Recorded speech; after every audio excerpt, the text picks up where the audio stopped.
新春之際，喺將軍澳英明苑新春嘉年華嘅一片歡笑與鑼鼓聲中，有非牟利團體帶嚟銀鈴智能平安管理系統。呢個咧就係一個係你可以聲控嘅，即係講嘢人工智能嘅管家，我想問下，今日天氣比較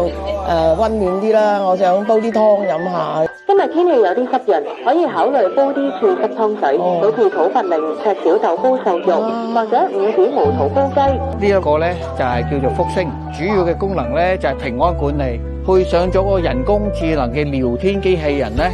就可以做任何嘅服務啦。因為我一個人喺屋企嘅啫嘛，咁我可以揾呢個 AI 同我傾下偈啊，聊下天啊。如果佢可以直接駁到去管理員嗰度，就更加好啦。喺福星周邊咧，我哋呢度所有嘅系統咧都可以連埋一齊嘅，包括人體感應啦、智能門匙 detect 有冇漏氣、防火嘅、水浸。以前啊，好多獨居長者啊咁樣，佢跌咗喺屋企，冇人知啊。直至我哋嗰啲管理員咧覺得，咦今日點解佢應該出嚟，點解冇出咧？咁啊上去拍佢門，哦，知道跌咗喺地下成晚。呢個智能跌倒雷達咧，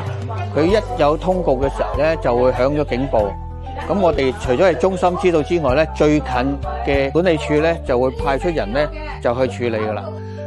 眼見好多老人家啊咁樣都係雙長者一齊住嘅，咁其實呢個社會問題啊、屋苑問題啊，咁我哋都面對好多。動物業管理咧，我哋嘅服務精神咧係屋苑嘅人。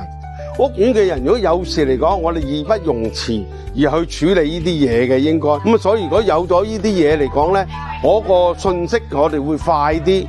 早去幫到老人家。咁而家我哋喺英明苑咧有個好好嘅地方咧，就係我哋將其中一個呼叫咧可以去到佢哋樓下嘅管理員。咁即係話咧，當你有需要幫手或者協助嘅時候咧，5分鐘之內就可以有人咧去到拍你門口啦。咁大家都知道啦，香港咧係個高齡化嘅社會啦，因為咧我哋人口壽命越嚟越長壽啦，咁所以咧其實社區嘅長者咧係越嚟越多嘅。咁而家我哋國家咧係大力咧去發展呢個人工智能嘅科技啦。咁其實 AI 咧或者人工智能咧都可以喺長者嘅護養方面啦，可以發揮到一個非常之重要嘅作用。咁我期望啦有越嚟越多咧呢啲同養老啦，同維護長者健康嘅智能科技嘅產品啦，可以越嚟越多咧落到去社區，可以咧造福我哋社區上嘅長者。